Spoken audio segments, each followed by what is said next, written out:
uyu muryango w'abantu 8 uza gupfira muri iyi nzu, sinibaza yuko igihugu cyari guhita gicika umugongo. aba baturanyi kubera batatatse n'ibyitso nibo baba barakoze ibi byaha bagomba gukurikiranwaho, ubushinjacyaha bugomba kubakurikirana. ngo murogera umwana ngo ngamubuza ngo kujya kwiga, ngo yajya kwiga, ngo yajya ku ishuri, ngo bikamubwira ngo bikamubwira ngo Elias ngo sinshaka ko wiga, ngo n'abanje nibize. Ayo maruzi ariko nta gihamya bayafitiye.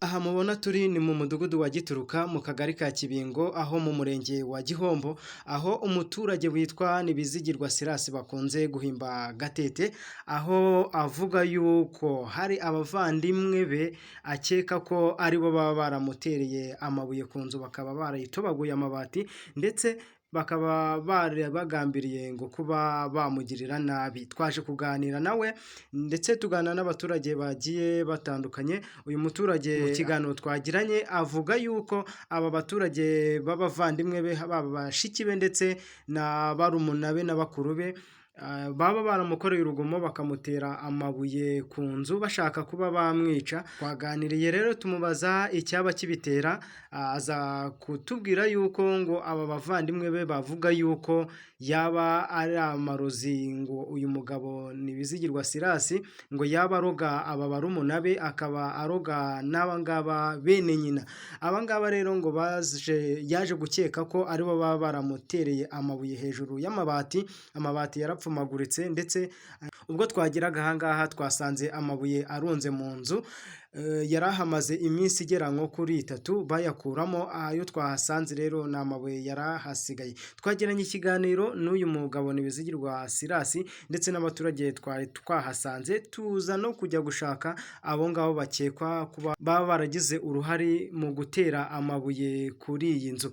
Ni ikiganiro kirekire twagiranye, rero reka mbareke mukurikirane iki kiganiro. Twandikije Silas, nkaba nuye mu kagari ka Kibingo, umurenge wa Gihombo, umudugudu ni Mataba, ariko ahangaha duhagaze ni mu mudugudu wa Gituruka.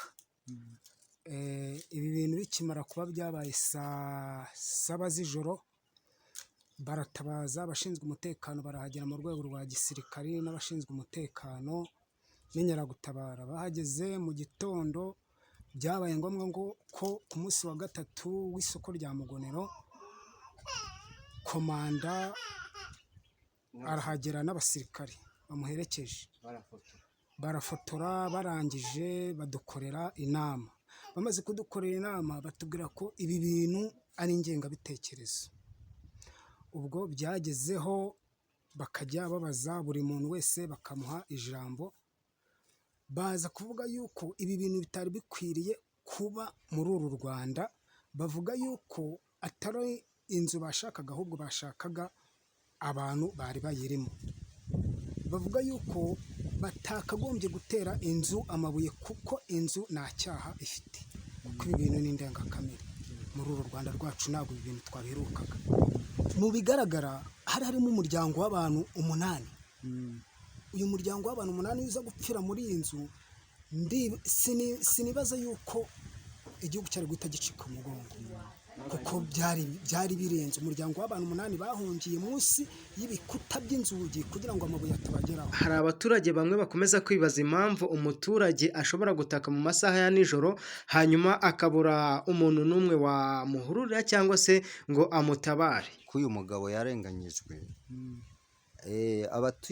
aba baturanyi kubera batatatse n'ibyitso nibo baba barakoze ibi byaha bagomba gukurikiranwaho, ubushinjacyaha bugomba kubakurikirana ku byo bakoze, kuko niba leta yaravuze ngo tugomba kuba ijisho rya mugenzi wacu, abo baturanye agaterwa ntagire umuhururira, ntagire n'unataka, ni ukuvuga ko uyu mugabo ari mu cyuho cy'abari abantu bashaka kumwica, n'ubundi nta kintu kitazatuma banamwica kuko atakana. Tuganira n'uyu mugabo Nibizigirwa Silas rero uvuga yuko abavandimwe be bamusenyeye inzu bitwaje yuko ngo mubeshyira ko yaba afite ibirozi abarogesha yicisha ngo abana babo.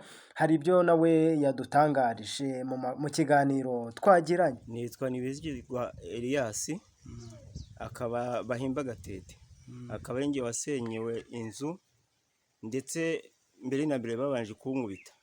Mudugudu yageze akoresha inama zikoresheje ambyukije mu gitondo cya kare. Ubwo mukuru wanjye mageze aravuga ngo murogera umwana ngo ngamubuza ngo kujya kwiga, ngo yajya kwiga, ngo yajya ku ishuri, ngo bikamubwira ngo bikamubwira ngo Elias ngo sinshaka wiga ngo n'abanje nibize. Ubwo aho bari bateranye baratangira barangota bankubita amabuye n'imitovu. Uwitwa Stefano niyo wanabaye, ndiruka nje imuhira bahita banyingirana. Umukuru wanjye witwa Manuel ahita atemagura urugi rwanjye. Abo ni bande bakoze ibyo ngibyo batemaguye urugi? Abo bantu umwe n'umuvandimwe, bose n'abavandimwe banjye. muravukana Turavukana. bakaba bavuga ko bakuziza ngo abana ngo bajya kwiga ngo bafatwa ngo bakavuga ngo ndi kubabuza kujya kwiga bitewe n'uko abanjye batize, kandi n'ukuri abanjye bahize. bakaba bavuga ko ubabuza kwiga mu buhe buryo? ngo mbohereza ibidongo. ubwo yenda bitewe n'uko ari ayo mvugo yabo, hari igihe bazi uburyo biza, yenda simbizi nibo babizana gutyo. Kugeza ubwo bagezeho n'abasirikari baraza baravuga ngo ibidongo nibyo byashenye inzu yanjye. Abasirikari ati si ibidongo bitera amabuye ku nzu bigasatura ku buryo amabuye areka mu nzu no ku buriri hose. Nuko rero baravuga ngo nyamara ibi ntibikwiye, wagira ngo mugiye kudusubiza aho twari tuvuye. Ubwo rero nimugoroba ku itariki 20, icyo ni icya mbere, ku itariki 18 z'uku kwezi kwa 11. Uyu mugabo akomeza kuvuga ko hari umwe mu bayobozi b'inzego z'ibanze ari we umukuru w'isibo ngo aherutse kuza aramurarira afite umuhoro ngo ashaka kumwica, ngo intandaro zo kuba yaterwa amabuye ngo niho zaje kuba zakomoka, nyuma y'uko uyu muyobozi ngo aje afite umuhoro ngo ashaka kuba yamwica. Uwitwa umukuru w'isibo aza nka saa 11:15, araza yicara mu gikari n'umupanga. Arambwira ngo urabizi Eliya, ngo abantu ngo bakomeje kurwara, ngo bavuze yuko ngo uri kuzinga abantu benshi, ndetse kugeza ubwo n'umukobwa wanjye ngo waramuzinze. None niba utamukuye aho wamusize nzagaruka nsembatsemba abana bose. Kuri uwo mugoroba umuyobozi w'ibuga mu gitondo, ubwo bivuze nimugoroba saa 11:15, saa 7 za nijoro mbandateye. Abantu baniye rero bagiye banira bari no kwivuga banidoga, bafungira imbere hose. Bamaze gufunga rero mbura ho sohokana, baratera ndataka ntihagira uwumva bitewe no kurusaku rw'amabati nirwo rwarushije injerekani ndi kuvuza. Kugeza ubwo ngezeho mfata intumwa za gisirikare, ndahamagara nitabaza abasirikari. Umudugudu nawe ahitaza. Yarwaje umwana aravuga ngo bamuroze, kandi ntagihamye babifitiye. Natwe ubwacu turarwara ntawe dusakuriza, ariko barwaza umwana ngo yarwaye ngo ni kwa Elias bamuroze, n'abandi bamuroze. Ejo bundi mukuru we wa papa arwaje umwana ati ngo ni murumuna we wamuroze. Yarwariye ku ishuri ngo nashaka ngo biri kumuvugiramo ngo abe nibize ngo nawe nashaka ko umwana we yiga. Si ubwa mbere muri uyu murenge wa Gihombo hagaragaye ikibazo kimeze nk'iki ngiki kijyanye n'amarozi, dore ko no mu mezi nk'atatu ashize mu mudugudu wa Ruvumbu mu kagari ka Jarama ho mu murenge wa Gihombo, aha naho iki kibazo cyaje kuhagaragara. Umusaza witwa Kabagema Uziya akaba yarakubiswe n'abavandimwe be nabo bamushinza amarozi, akaba yaraje gukurizamo urupfu nyuma y'uko akubiswe n'aba bavandimwe be, aza kujyanwa ku bitaro bikuru bya Mugonero kuri Ngoma, akaza gushiramo umwuka. Iki kibazo rero n'ahangaha cyagaragaye, ahangaha ikibazo kikaba cyongeye kugaragara ahangaha muri uyu mudugudu wa Mataba mu kagari ka Kibingo mu murenge wa Gihombo. Urwaye wese ngo ni kwa Elias ngo baba bamuroze. Amasamba arimo ariko buriya ngo ni amarozi, ayo marozi ariko nta gihamya bayafitiye.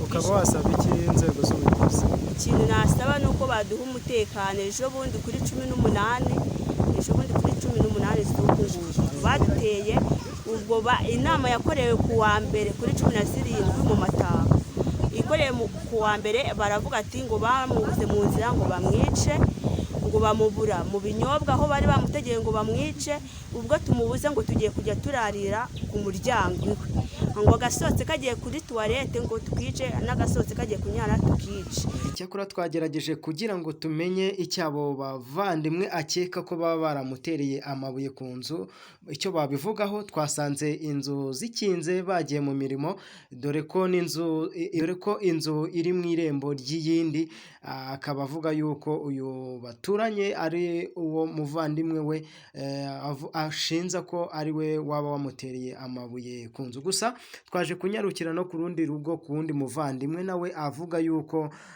akeka ko ari we waba wamuteye amabuye ari kumwe n'abandi bavandimwe be.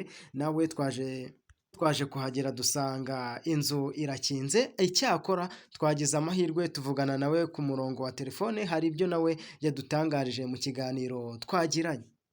Muri bugere mu rugo nka ryari? Saa kumi ko ari kera.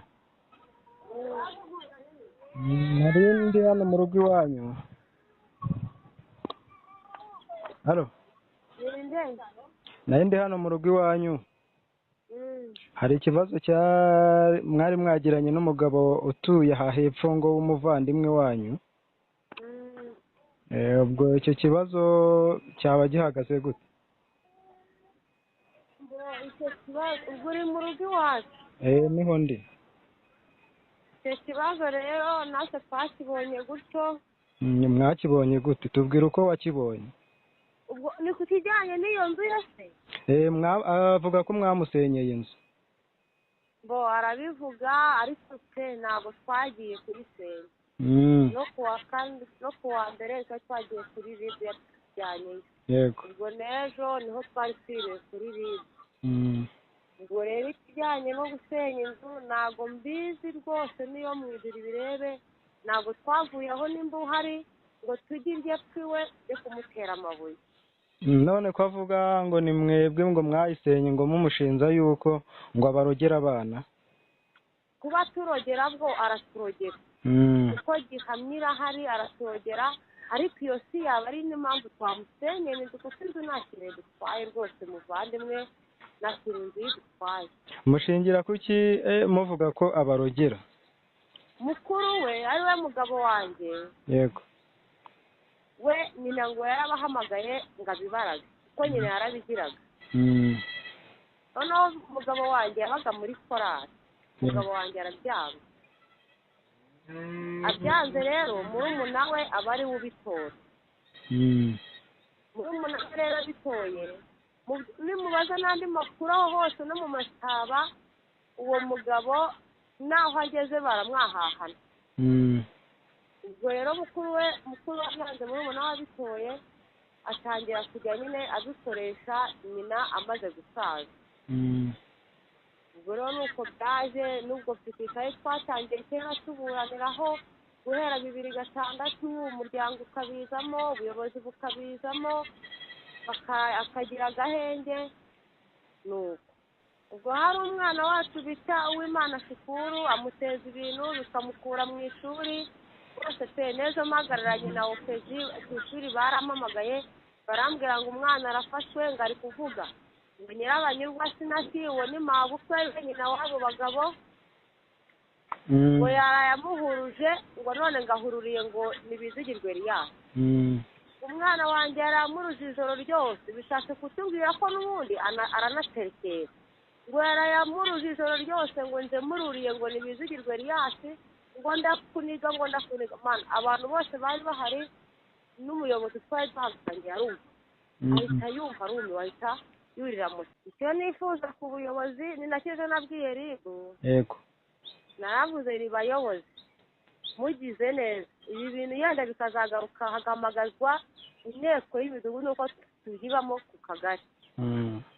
Bizukuri kwajya akabona. Kandi ikindi nongeraho kuri urubanza rwanjye nk'umuntu wamuteye uwo munsi bakamubwira ngo natankurira umwana ahantu yamusize ngo aramutema. muri iryo joro umuntu agaterwa amabuye twaba dufitanye misiyo y'uko tugarukana hano none uwo muntu ntiyabonetse none uwo muntu nawe mwazamubaza mwamutumira akazaboneka nawe mukumva ubwisobanuro bwe si kuko byanga bikunda iki kintu cyo gusenyerwa k'uyu mugabo n'uwo wundi utaje wari wamugendereye n'inzira n'umupanga akaba atabonetse sinjyewe ndabona ibi bintu baba babizi kuko sinavuye aha ngo njye gutera inzu y'uriya muvandimwe mbika ko imvura iguye sinarara muri ya nzu y'ikirangarizwa nkabasaba ubuyobozi ko bwanshakira uburyo nabona umutekano n'inzu yanjye nkareba aho nakugamisha abana banjye kuko na mwana wanjye ni umukiga ntabwo umwana yakwigarara hanze. twagerageje guhamagara umunyamabanga nshingwabikorwa w'umurenge wa Gihombo Niyitegeka Jerome ntabwo byadukundiye kuvugana nawe icyakora mu gihe azaba aduhaye amakuru kuri iki kibazo iyi nkuru tuzongera tuyigarukeho. Njyewe rero nari inshuti Isaac hano kuri chaîne ya Icyizere Family TV bifurije ibihe byuzuyemo ibyiza byose mwifuza.